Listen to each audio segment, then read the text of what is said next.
Start first law of thermodynamics.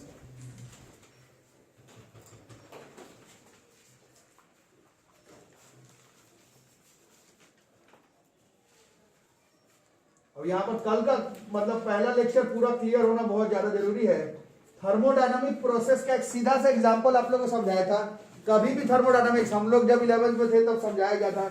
कभी भी TD का कोई क्वेश्चन, कोई प्रूफिंग कुछ भी लिखना है तो काइनेटिक थ्योरी ऑफ गैसेस को दिमाग में रखा जाता है। और काइनेटिक थ्योरी ऑफ गैसेस आप लोग पढ़े हैं एक्चुअली में, और ऐसे ही माना जाता है कि ये एक कंटेनर है और इस कंटेनर में ढेर सारा गैस का मॉलिक्यूल्स फिक्स है, जिसका एक डेफिनिट अमाउंट ऑफ प्रेशर है, वॉल्यूम है और टेम्परेचर है। और जब उसमें से कोई चीज चेंज होना शुरू हो गया तो समझ लो थर्मोडायनामिक्स शुरू हो गया। ऐसे ही समझाया गया था हम लोगों को स्कूल में भी, स्कूल में नहीं टू बी फेयर कॉलेजेस में, बट आप लोगों को ऐसे ही समझना है। टीडी से घबराहट तभी टूटेगा जब आप लोग हमेशा ऐसे ही कंसीडर करेंगे। एक वेसल है, उसमें ढेर सारा गैस मॉलिक्यूल है, उसका प्रेशर वॉल्यूम टेम्परेचर फिक्स है। किसी भी कारणवश प्रेशर वॉल्यूम टेम्परेचर टाइम के साथ चेंज होना शुरू हुआ मतलब थर्मोडायनामिक्स स्टार्ट हो गया। इतना ध्यान में रखते हो तो फिर चैप्टर निकलेगा, नहीं तो फिर ये चैप्टर समझ में नहीं आएगा कि आखिर पढ़ के क्या गए, 6-6, 10-10 पेज में लिख करके क्या गए, उसका आइडिया नहीं लग पाएगा आपको। ठीक है, बाकी फर्स्ट लॉ ऑफ थर्मोडायनामिक्स अभी हम लोग पढ़ते हैं। फर्स्ट लॉ ऑफ थर्मोडायनामिक्स आप लोग शायद स्कूल में या फिर केमिस्ट्री में भी शायद पढ़े, है ना? क्या पढ़े, कुछ आइडिया है तो जल्दी बोलो, नहीं तो मैं बोलूं फटाफट। रुको, एनर्जी गेन, हाँ ठीक है, तुम फर्स्ट ऑफ थर्मोडायनामिक्स बताओ।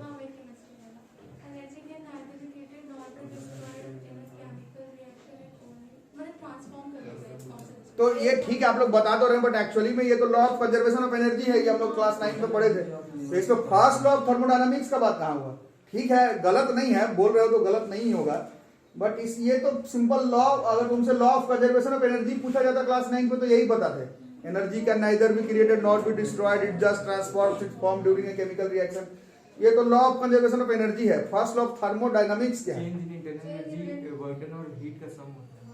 हाँ ठीक है, कुछ बता रहा तो अब मैं बता रहा हूँ। देखो ये ऐसा है, फर्स्ट लॉ ऑफ थर्मोडायनामिक्स क्या कहता है, थर्मोडायनामिक सिस्टम को कंसीडर कर लो। बार बार बता रहा हूँ, एक कंटेनर, उसमें गैस का मॉलिक्यूल जिसका प्रेशर वॉल्यूम टेम्परेचर फिक्स है, ऐसे दिमाग में रखो, नहीं तो नहीं समझ में आएगा। ठीक है, तो एक थर्मोडायनामिक सिस्टम है, उसमें हम लोग बाहर से हीट डाल रहे हैं। एक थर्मोडायनामिक सिस्टम है, उसमें हम लोग बाहर से क्या डाल रहे हैं? हीट। तो जैसे ही बाहर से उस थर्मोडायनामिक सिस्टम पे हीट डालोगे, कल आपको समझाया गया था कि अगर वो आइडियल गैस हो या रियल गैस हो, कुछ भी हो, उसके पास इंटरनल एनर्जी होता है। ठीक है, तो जैसे ही हम लोग बाहर से एक अमाउंट ऑफ हीट देंगे उस थर्मोडायनामिक सिस्टम में, उस हीट का जितना भी हीट आप दिए हैं उसमें से कुछ हिस्सा उस पूरे थर्मोडायनामिक सिस्टम का इंटरनल एनर्जी को रेज करने में खपत होगा। कल इंटरनल एनर्जी बताया गया था, internal energy is a function of volume and temperature, और आइडियल गैस का फंक्शन ऑफ टेम्परेचर ही मान लो। चलो रियल गैस को हटाओ, आइडियल गैस का बात करो। आइडियल गैस का इंटरनल एनर्जी किसका फंक्शन होता है? केवल टेम्परेचर का। तो बाहर से हीट दोगे तो पहला काम क्या होगा? पहला काम होगा कि टेम्परेचर बढ़ेगा। समझ में आ रही बात? और अगर टेम्परेचर बढ़ेगा तो उसका इंटरनल एनर्जी का वैल्यू बढ़ेगा और यू कैन से चेंज होगा। तो जैसे तुम 50 जूल दिए बाहर से, तो 15, 17, 20 जूल कहां चला जाएगा? 15, 17, 20 जूल जो है वो उसका काइनेटिक एनर्जी को बढ़ाने घटाने में, चेंज करने में, और you can say internal energy को बढ़ाने घटाने में खपत हो जाएगा। बाकी जो बचा वो कहां जाएगा? तो अब आप लोग वाला रूल काम कर रहा है। आप लोग बता रहे हैं energy can neither be created not be destroyed in a chemical reaction, it just transforms it's form. अच्छी बात है। तो बाकी जो 30 जूल है वो कहां गया? तो वो जो 30 जूल है उससे वो जो गैस का मॉलिक्यूल्स है वो या तो एक्सपैंड करेगा या किसी केस में वो कंप्रेस करेगा। उसका स्टेट, उसका प्रेशर चेंज हो सकता है, उसका वॉल्यूम चेंज हो सकता है। समझ में आ रहा है? उसका थर्मोडायनामिक प्रोसेसेस उसमें क्या हो जाएगा? शुरू हो जाएगा। समझ में आ रहा है? इसी को कहते हैं हम लोग फर्स्ट लॉ ऑफ थर्मोडायनामिक्स। फिर से समझा देता हूं। एक थर्मोडायनामिक सिस्टम है, थर्मोडायनामिक सिस्टम का प्रेशर वॉल्यूम टेम्परेचर शुरुआत में फिक्स है, उसमें बाहर से ला करके हीट डालोगे तो उस हीट का कुछ हिस्सा उस थर्मोडायनामिक प्रोसेस का इंटरनल एनर्जी को बढ़ाने घटाने के चेंज करने में काम आएगा। बाकी जो हिस्सा बचा उससे वो थर्मोडायनामिक प्रोसेस जो है वो स्टार्ट हो जाएगा। स्टार्ट होने का मतलब कल पढ़े थे, उसका जो फिक्स प्रेशर वॉल्यूम टेम्परेचर था उसमें ज्यादा कम ऊपर नीचे होना स्टार्ट होगा। यही फर्स्ट लॉ ऑफ थर्मोडायनामिक्स कहता है। समझ में आया? फिर से बता दूं, ठीक है? क्या समझे? If an amount of heat dq, एक अमाउंट ऑफ हीट dq देते हैं किस में? एक थर्मोडायनामिक सिस्टम में। तो उस अमाउंट ऑफ हीट dq का कुछ हिस्सा इंटरनल एनर्जी को चेंज करने में खपत होगा, दिस इज du, और बाकी जो बचा उससे गैस काम करेगा, एक्सपैंड करे, कंप्रेस करे, प्रेशर चेंज हो, वॉल्यूम चेंज हो, टेम्परेचर आगे पीछे हो, वर्क करेगा उस बचे हुए एनर्जी से, बचे हुए हीट एनर्जी से। यही फर्स्ट लॉ ऑफ थर्मोडायनामिक्स कहता है। क्लियर है? फिर से बोल दूं, ठीक है? लिखो first law of thermodynamics. If an amount of heat dq, if an amount, यार बात मत करो, if an amount of heat dq is added to a thermodynamic system,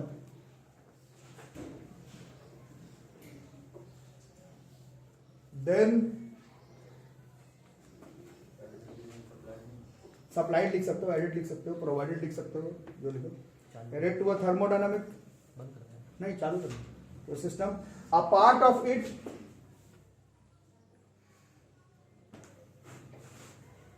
may increase, a part of it may increase its internal energy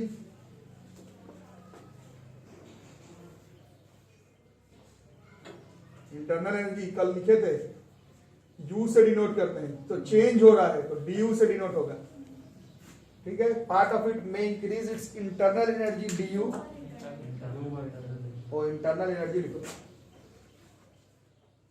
and rest बाकी के साथ क्या होगा? while the remaining part may be used, while the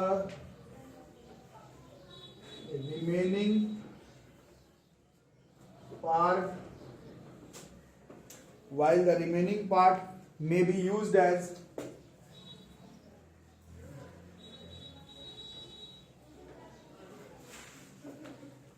up as the external work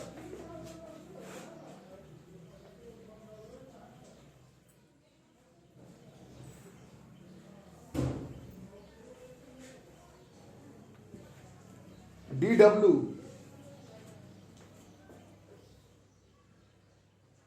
done by the system,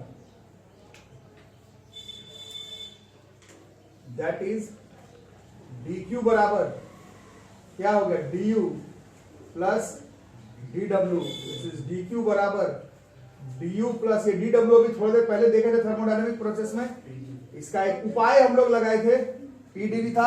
ये अभी मैं बताया, ये स्कूल में हम लोग को कंफ्यूजन होता था, पीडीवी लिखने का मतलब है कि हम लोग मान लिए प्रेशर कांस्टेंट है, ऐसा नहीं माने हैं। एकदम स्मॉल वॉल्यूम चेंज एक फलाना प्रेशर पे माने हैं, इसका ये मतलब नहीं होगा कि प्रेशर को ही कांस्टेंट मान लिए हैं। प्रेशर कांस्टेंट हम लोग सिर्फ आइसोबारिक प्रोसेस में ही मानेंगे, ठीक है? दिस इज dq बराबर du plus pdv, this is our first law of thermodynamics. और ठीक है, यहां तक लिख लिया गया, ठीक? यहां पर अभी थोड़ी देर पहले ऐसे पीवी डायग्राम का एक आध न्यूमेरिकल आ रहा था, उसमें एक ऐसे स्ट्रेट लाइन भी आ रहा था, थोड़ी देर पहले ऐसे एक स्ट्रेट लाइन आ रहा था, इसका वर्गन कितना ले रहे थे वहां पर? 0। ठीक है, वहां पर क्या कारण बताया गया था कि इसका एरिया निकालोगे तो एक लाइन का एरिया कैसे निकलेगा? 0 कर दो। अभी तुम खुद देख लो, dw बराबर pdv, ये लाइन का चेंज इन वॉल्यूम कितना हुआ? 0। वॉल्यूम तो हो नहीं रहा चेंज, स्ट्रेट लाइन जा रहा, वॉल्यूम कहां चेंज हो रहा है? प्रेशर चेंज हो रहा है। तो एक बार pdv, अगर ये dv 0 है तो यहाँ का वर्क डन जो है वो 0 हो जाएगा। ये अभी थोड़ी देर पहले ग्राफिकल रिप्रेजेंटेशन के क्वेश्चन में भी यूज हुआ था, और ये आपकी बात सही है, थर्मोडायनामिक प्रोसेस में, और dv अगर 0 तो उसका dw उस केस में 0 आएगा, ठीक है? क्वेश्चन में भी यही था, ग्राफ पे भी, और कॉन्सेप्ट भी यही कहता, ठीक है? चलो अब इसको आगे देखते हैं। फॉर अ साइक्लिक प्रोसेस, अब ये वर्ड आया साइक्लिक प्रोसेस, ये वर्ड बहुत बार आएगा। साइक्लिक प्रोसेस अभी देखे तो ये पूरा आ रहा है, नीचे करोगे पूरा आ रहा है। साइक्लिक प्रोसेस का भी न्यूमेरिकल बना रहे थे आप लोग, है ना? साइक्लिक प्रोसेस का थोड़ा देर पहले न्यूमेरिकल बना रहे थे, उसमें क्या हो रहा था? साइक्लिक प्रोसेस का न्यूमेरिकल आप लोग बना रहे थे थोड़ी देर पहले, उसमें क्या हो रहा था बताओ तो सही। बैठे रहने पर ये चैप्टर नहीं समझ में आएगा। एरिया उरिया वर्क डन तो सब ठीक है बता रहे थे, बट एक्चुअली में जैसे ऐसे गया वापस, ये जहां से आया वही पहुंच गया, तो इसका प्रेशर और वॉल्यूम घूम करके वापस वहीं पर आ गया। सबको आ रही है बात समझ में? आ रही? हाँ ना बोलना भाई, है ना? क्योंकि अब ऐसे ही समझना पड़ेगा, और इस चैप्टर में बातचीत नहीं करोगे तो बड़ा बोरिंग लगेगा और कुछ भी समझ में नहीं आएगा। साइक्लिक प्रोसेस में अभी आप न्यूमेरिकल, मैं न्यूमेरिकल का बात कर रहा हूँ, अभी आप न्यूमेरिकल बना रहे थे, तो जहां से चल रहे थे वहीं आ रहे थे, तो प्रेशर और वॉल्यूम का वैल्यू जो पहले था बाद में वही हो जाता। अब कल आपको लिखवाएगा द इक्वेशन ऑफ स्टेट, इस चैप्टर को जोड़ता है पीवी बराबर एनआरटी। क्यों, क्या, किस लिए, कब, वो आप लोग पढ़े हैं पीवी बराबर एनआरटी, अभी फिर से आएगा। बट इस चैप्टर में इक्वेशन ऑफ स्टेट पीवी बराबर एनआरटी लगाते समय सोचना नहीं है, वो लगातार लगेगा इस चैप्टर में। आइडियल गैस इक्वेशन है, आइडियल गैस में काम करता है हर जगह पर, है ना। तो P जहां से चले वहीं पर आ गए और V जहां से चले वहीं पर आ गए। N कांस्टेंट है, R कांस्टेंट है, तो T जहां से चले वहीं पर आ जाएंगे। अरे कुछ आ रहा है समझ में, बाउंस कर रहा है, क्या समझे। साइक्लिक प्रोसेस में P जहां से चले वहीं आ गए, V जहां से चले वहीं आ गए, तो T भी तो जहां से चले वहीं आ गए। तो इसका चेंज इन टेम्परेचर पूरा साइक्लिक प्रोसेस में कितना हो जाएगा, 0। ये पहला चीज हो गया। और कल के क्लास में जो लोग थे उन लोगों को बताया गया था कि इंटरनल एनर्जी जो होता है आइडियल गैस का, वो फंक्शन होता है किसका, ये सब लोग समझ लो। आइडियल गैस का इंटरनल एनर्जी, आइडियल गैस का इंटरनल एनर्जी, आइडियल गैस का इंटरनल एनर्जी किसका फंक्शन होता है, आइडियल गैस का इंटरनल एनर्जी सीधा सीधी टेम्परेचर का फंक्शन है। फंक्शन आप लोग मैथ्स वाले लोग भी जानते हैं और नॉन मैथ्स वाले भी, है ना। 9-10 वाला मैथ्स आप लोग जानते हैं, 11-12 वाले फंक्शन अलग से जानते हैं। ये टेम्परेचर का फंक्शन है, मतलब जैसे जैसे टेम्परेचर चेंज होगा तैसे तैसे इंटरनल एनर्जी चेंज होगा ना। बट साइक्लिक प्रोसेस में ये पूरा dt जो है वो 0 हो गया।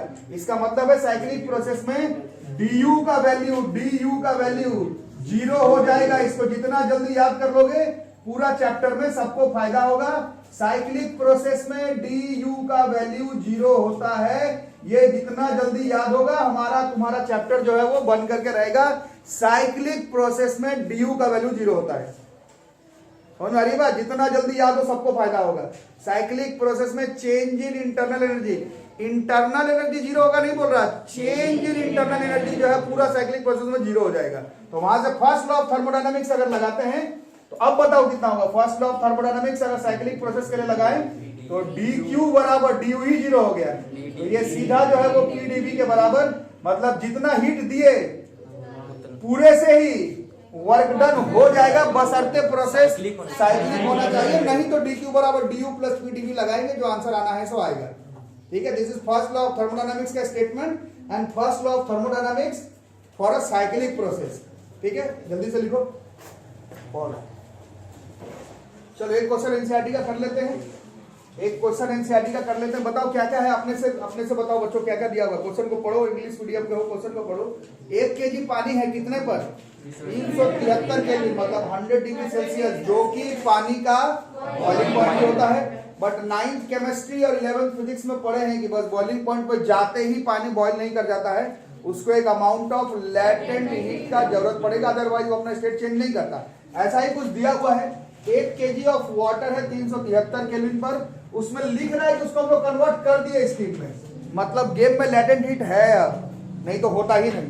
एट द सेम टेम्परेचर, उसी टेम्परेचर पर होगा, लैटेंट हीट आप लोग पढ़े, सेम टेम्परेचर पर ही उसका काम आता है। लेकिन वो किससे किस में कन्वर्ट हो गया, लिक्विड से गैस में। तो लिक्विड से गैस में जब जाएगा तो वॉल्यूम जो है वो बढ़ जाएगा, गैस एक्सपैंड कर जाएगा। बड़ा बढ़िया चैप्टर है। 1 सेंटीमीटर क्यूब से 1671 सेंटीमीटर क्यूब हो गया बॉइलिंग पर।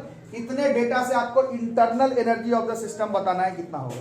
ठीक है, इंटरनल एनर्जी नहीं, चेंज इन एनर्जी। ठीक है, तो सीधा सीधे हिसाब किताब है, इसमें हमको लगाना है first law of thermodynamics, dq बराबर du प्लस dw। ठीक है, अब ये dq कौन सा हीट है, अभी स्टेटमेंट समझाया था। हीट जो देते हो बात है, इसमें कौन सा हीट दे रहे हो, कौन सा हीट देने की वजह से स्टेट चेंज हो गया। इसमें ये जो dq है, ये लैटेंट हीट का फॉर्मूला हम लोग याद किए थे, mLv था। LF तो सॉलिड से लिक्विड, लिक्विड से गैस जा रहा है। ठीक है, this will be mLv। Okay, सोके वाली बात हो गई है ना। ठीक है, du तो निकालना ही है ना, और dw का हिसाब किताब आपको बताएगा। dw बराबर होता है p dv।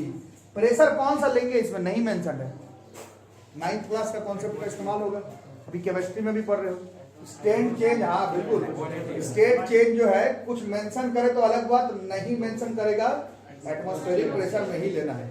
मेंशन करे तो ठीक, नहीं तो एटमॉस्फेरिक प्रेशर लेंगे। और 1 atm की वैल्यू हमें मालूम है, दिस इज 1.013 होता है। अभी क्वेश्चन बनाने के लिए 1 × 10⁻⁴ 5 न्यूटन पर मीटर स्क्वायर ही ले लेते हैं, तो ये 1 × 10⁵ हो गया। और चेंज इन वॉल्यूम कितना हो गया, 1 से 1671, तो दोनों को माइनस कर दिए तो दैट विल बी 1670। बट ये सेंटीमीटर क्यूब में थोड़ा यूनिट उल्टा पुल्टा हो जाएगा, इसको ठीक करो, इंटू 10⁻⁻6 ना, सेंटीमीटर क्यूब को मीटर क्यूब में कन्वर्ट करना है, -6 हो जाएगा। तो अब जो हो गया इसका आंसर मतलब 1670 इंटू कितना हो गया, 10⁻⁻1 मतलब 167 है, हो गया मतलब जूल, है ना।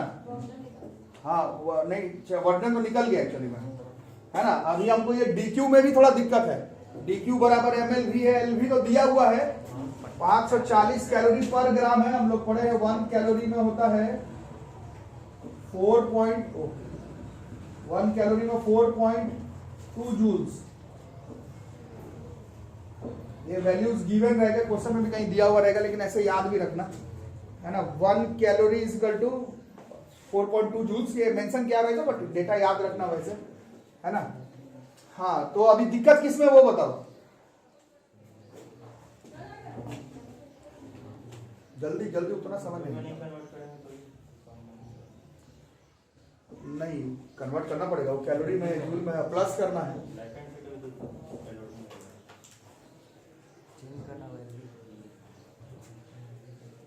लैटेंट हीट ही तो कैलोरी में, और कौन सा कैलोरी में, लैटेंट हीट वाले यही पर तो कन्वर्ट कर रहे हैं, बाकी सब तो जूल में है। ये जो DW निकाले ये तो जूल में आ रहा है, तो इसको तो कन्वर्ट करना ही होगा, ठीक है। खैर ये बड़ा बात नहीं, बड़ा बात है जल्दी से बताओ कौन सा है। DQ बराबर क्या लिखा हुआ है, LV दिया हुआ लेकिन मास ही नहीं दिया हुआ है, ओ 1 दिया हुआ नहीं भी होता तो निकाल लेते, मेरे को लगा नहीं दिया, बट डेंसिटी इसका टू मास बाय वॉल्यूम से आ जाता है ना। वॉल्यूम दिया हुआ था 1 सेंटीमीटर क्यूब, है ना, और डेंसिटी भी हमें मालूम है पानी का 1 ही होता है, तो वहां से मास हम लोग निकाल लेते, लेकिन दिया हुआ तो बहुत ही अच्छी बात है ये तो। 1 × LV कितना दिया हुआ था, LV दिया हुआ था 540, बट वो थोड़ा गलत हो जाता, 540 × 4.2 जूल्स, ठीक है। क्लियर होगी बात, थोड़ा ठीक करना पड़ेगा, 1 ग्राम पे 540 है, इसको ठीक करना पड़ेगा। 1 ग्राम में 540 कैलोरी है, 1 केजी में 540 इंटू 10⁻⁻, 1 ग्राम में इतना, तो 1 किलोग्राम में कितना, 1 किलोग्राम 1000 ग्राम, इतना कैलोरी, है ना बॉस। इसमें भी 540 इंटू 10⁻³ इंटू 4.2 जूल्स, ठीक है। तो ये 5